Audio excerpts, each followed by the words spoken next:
আসসালামু আলাইকুম। আমি আছি নরসিংদী জেলার রায়পুরা উপজেলার আমাদের ঐতিহাসিক রহমতগঞ্জ রাধাগঞ্জ বাজার আড়িয়াল খাঁ নদীর পার। আমাদের রহমতগঞ্জ রাধাগঞ্জ বাজারের ঘাটে আপনারা দেখতে পাচ্ছেন। আপনাদেরকে দেখাচ্ছি আমাদের ঐতিহাসিক রহমতগঞ্জ রাধাগঞ্জ বাজারের ঘাট। এই ঘাট টাকা দিয়ে পরিষ্কার করা হয়েছিল, কেন আবার এই ঘাট অপরিষ্কার হয়ে গেল? কারণ আমাদের বাজারে কয়েকজন অপরিষ্কার ব্যবসায়িক আছে, তাদের জন্য পরিষ্কার এই ঘাট অপরিষ্কার হয়ে গেছে। এখন যদি আবার এই ঘাট পরিষ্কার করে দেওয়া হয় তাহলে আবার এই ঘাট অপরিষ্কার হয়ে যাবে এই ব্যবসায়িকদের জন্য, যারা পরিষ্কার বুঝে না তাদের জন্য।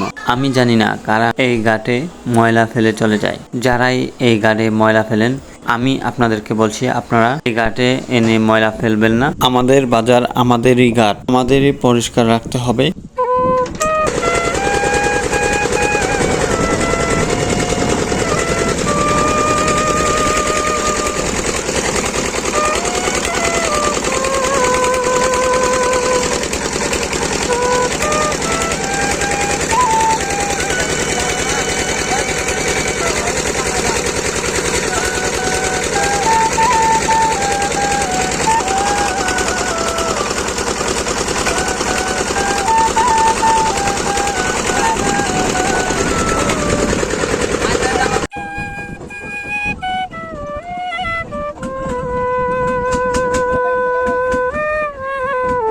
হ্যাঁ, টাকা আসছে।